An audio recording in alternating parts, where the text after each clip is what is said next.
आज आम बनइबा चिकेन करी। मटन करी को टक्कर देला भली चिकेन करी बनइबा, सेटा भी घरे थिबा मसला रे। आउ केमिति फटाफट बनिबो सेतिपई मु प्रेशर कुकर रे ए चिकेन करी को बनै की देखेबी। चिकेन करी रो नाटा आसला माने मन को आसी जाय लाल लाल रागुआ रागुआ झोल होइथिबो, ता सहित टिके उष्णा भात, साइड रे पियाज लंका आ काकुड़ी मध्य थिबो। मु ठीक कहिली ना? सेतिपई एई वीडियोटी को फुल देखंतु। एकदम सिंपल वे रे मु बनेबी आजिर रेसिपी को। मु आशा करूची आपण माननकु निश्चय भलो लागिबो। ताहाले चलतु आज भिडियोटी को स्टार्ट करिबा।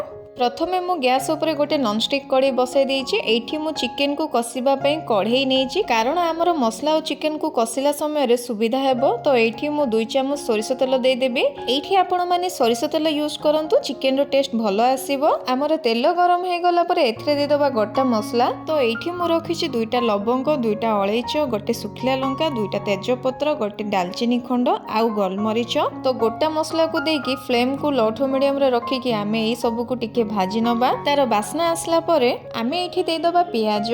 तो एठी मु नेइछि पाखापाखी 300 ग्राम पियाज। आपण माने पूरा छोट छोट काटी के एठी दे देबे। तापरे एठी आमे टिके लूण दे दबा। लूण देबा द्वारा आम पियाज शीघ्र भाजी हे जिवो। तो लूण को आमे पियाज सहित गळेई नेबा।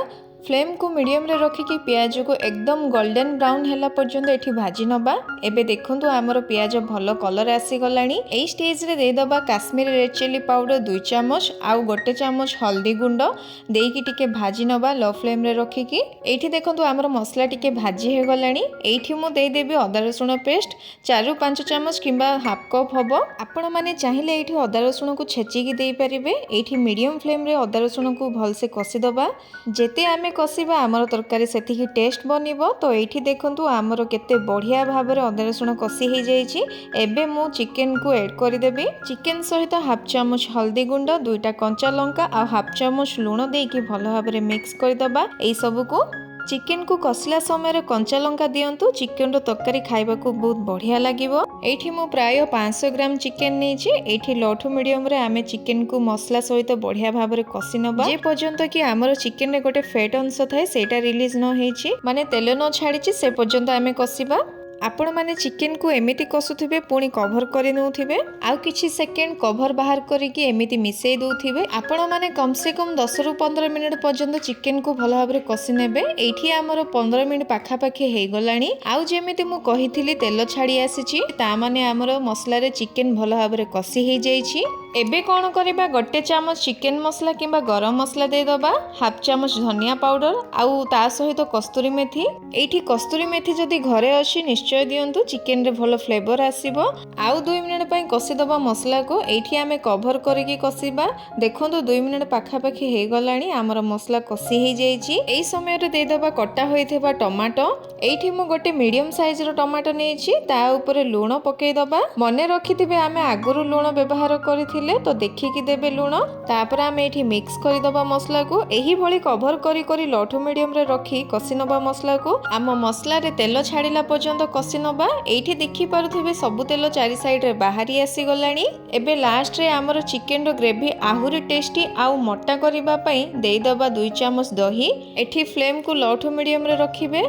तापर एई सब को भलो भाबरे मिक्स करि दबा। आउ 1 मिनिट पई कसी नबा।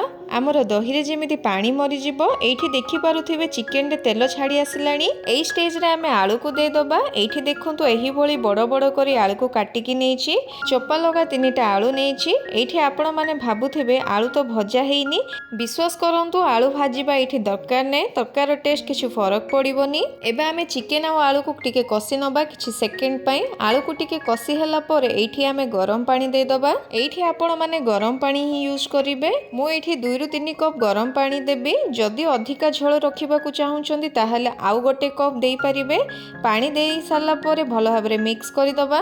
एबे मु चिकेन को प्रेशर कुकर रे ढाली देबी सिजेबा पई, जहा फल रे हमर चिकेन करी शीघ्र बनि जिवो। तो देखंतु एठी कुकर रे मु सब चिकेन को ढाली देइछि। तापर प्रेशर कुकर लिड को कभर कर दबा। आमे एबे गोटे सिटी आसला पर्यंत छाड़ी दबा पूरा हाई फ्लेम रे, कारण चिकेन हमर पाखा पाखी पूरा 80% सिझी जाइछि।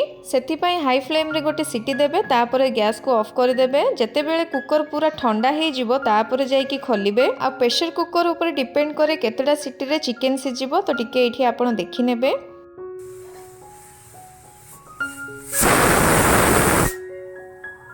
तो हाई फ्लेम रे एठी गोटे सिटी आसीगला मु गैस रो फ्लेम को एठी ऑफ करी नेबी पूरा ठंडा हे गला पर तापर मु कुकर को खोलिकी देखैबी। एठी देखंतु कुकर खोलला पर केते बढ़िया कलर आसीची देखा जाउची पूरा टेस्टी आ देखंतु चिकन पीसेस पूरा केते परफेक्ट सिजिची। एठी किछि अधिका ओभर कुक हेइनी काहेकि ना मु गोटे सिटी रे ऑफ करि देथिली। एबे आमे चिकन रो करी ऊपर एही भली धनिया पत्र पकेई दबा ताहले खूब कम समय रे एई चिकन करी को बनांतु आ केमिति लागिला आपणकर अनुभूति मो सहित शेयर करंतु। ताहले आजि पई रहुची आ गोटे नुआ रेसिपी नेकी आसीबी सेई पर्यंत रहुची धन्यवाद।